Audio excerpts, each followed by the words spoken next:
Hey folks, today I really wanted to dig into this idea that sleep paralysis and black-eyed kid encounters are connected. This idea that my spiritualist brought to my attention. I voiced some reservations about this theory in the update I made yesterday, and for me to feel safe about something like this, I need to hear that there's science behind it, right?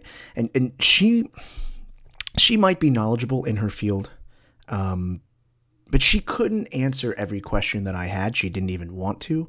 So I had to do some research on my own, and I've been reading everything I can on sleep paralysis and the patterns of a black-eyed kid attack, and there's actually some pretty incredible links between them both.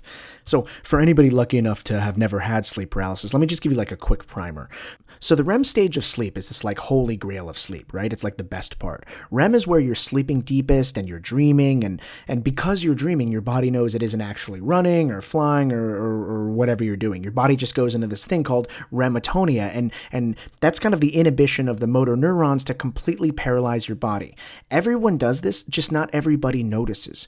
So when sleep paralysis happens, it's just your body becoming aware of rematonia, and that's like a totally normal process that's usually, noticeable only as like you're falling asleep or maybe just as you're waking up, and it's not as scary as it sounds. It's just your body's way of protecting itself because you're probably thinking about movement while you dream, and you don't actually need to move. Like if I were dreaming of swimming and also trying to like backstroke with my arms, they'd hit my headboard, right? And I might accidentally elbow myself. I would knock stuff off the bedside table, and this muscle inhibition keeps you safe from your own dreams. And so that's the body's reason for needing muscles to be inhibited during sleep, and some people are more aware of that inhibition than others, and that awareness is what we call sleep paralysis. And about like half of all people will experience sleep paralysis at some point in their lifetime, but it's very rare to experience it regularly unless it runs in your family. And this is the part where my ears perked up, because think about what else runs in families, right? Abductions, psychic and supernatural phenomenon, and maybe even black-eyed kid attacks. And now let's examine like a typical black-eyed kid encounter. One or a small group of them will come to your door and they'll ask to come in. That situation is always very weird. It's at night, they're too young to be alone, and while everyone reports not wanting to let them in, sometimes people are overcome by this like reflex to open the door a little bit wider, or they feel themselves start to step out of the way. They don't want to invite them in, but their bodies like fail them and they start to move out of the way anyway. It's totally involuntary. And in other cases, someone will encounter the black-eyed kids outside, and the kids want to lead them somewhere, and the person doesn't want to follow, but their bodies just kind of like sort of relax, and they lose control of their leg muscles, and they seem to follow a black-eyed kid against their will. Eventually, they can snap out of it, but there are a few seconds or even sometimes like minutes where you can't control your own body. You see the same thing in alien abductions. Now, think of how similar it is to what's happening to your brain during sleep paralysis, right? The motor neurons stop receiving input from your muscles, so you lose control over your body. And in REM sleep, your dreams take over, and maybe during an abduction or an encounter, the black-eyed kids take over. That was an absolute like light bulb moment for me. It just all totally clicked into place.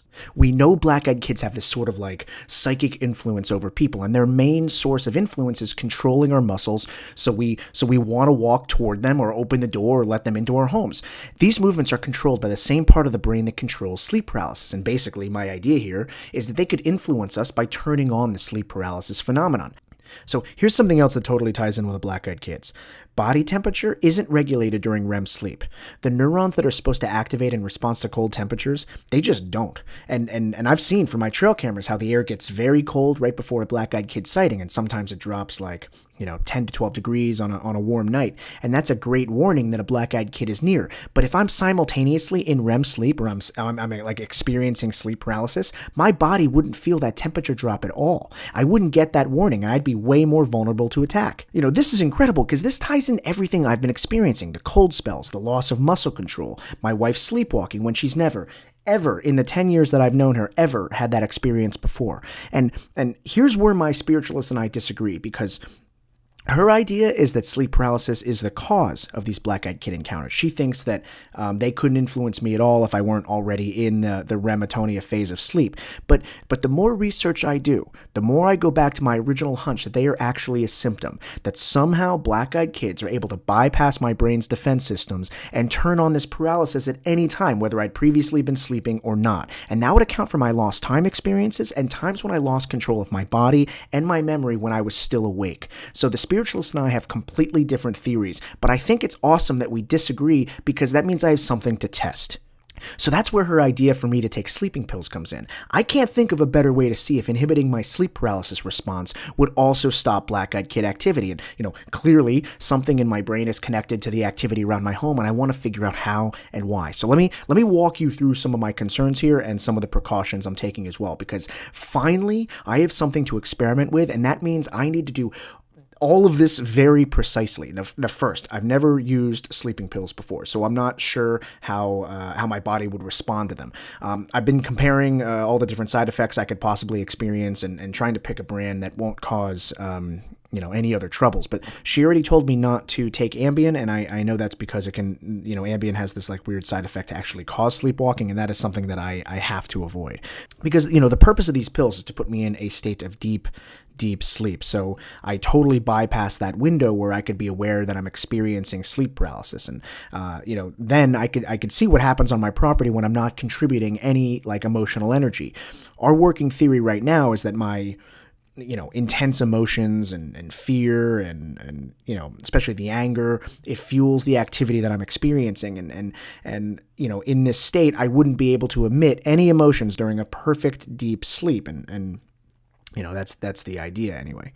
So my main concerns are that I don't sleepwalk and that I don't have some sort of nightmare that would like contribute a burst of fearful emotion to the energy around my home. I haven't totally decided on which brand I trust to do that for me, but with my other experiments, as soon as I understand what I'm doing, I'll share my methods when I think it's safe to do so. But I'm also going to adhere to a pretty strict schedule with these just to be safe, that once I've decided on a brand, I'm going to make sure that I take the same amount at the same time each night.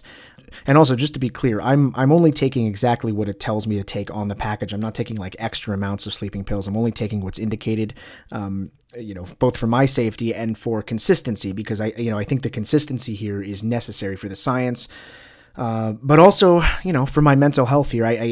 I can't tell you how relieved I feel to have this new plan, and I want to do it right.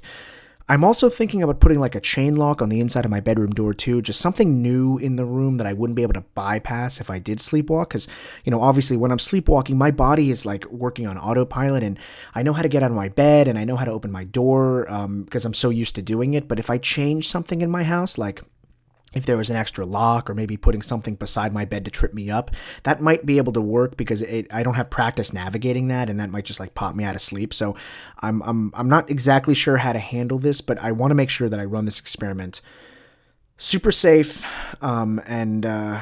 I don't know. I'm getting really excited about this. So I know I'm kind of like I'm rambling here and I'm kind of like brain dumping, but just to recap, either my spiritualist's hypothesis is right and sleeping pills could stop the attacks by keeping the black-eyed kids from like feeding off that fearful energy that I have when I'm sleeping and in that paralysis state, or my idea is right and the black-eyed kids can communicate directly with our motor cortex and can put us into a sleep paralysis state at any time, awake or sleeping, and that's how they get us to like do what they want, either follow them or let them inside or whatever. And that could be an incredible explanation for the control they have over us. Just for the record, I don't give a fuck which hypothesis is right, okay? Whether they're controlling me or feeding off my energy, I just want to know that something works to stop them. So I've got a lot more research to do in this. I just wanted to share this because I feel like I'm finally making some progress again, and I really appreciate all the comments and kind of like suggestions I've been getting recently, so I will update everybody very soon.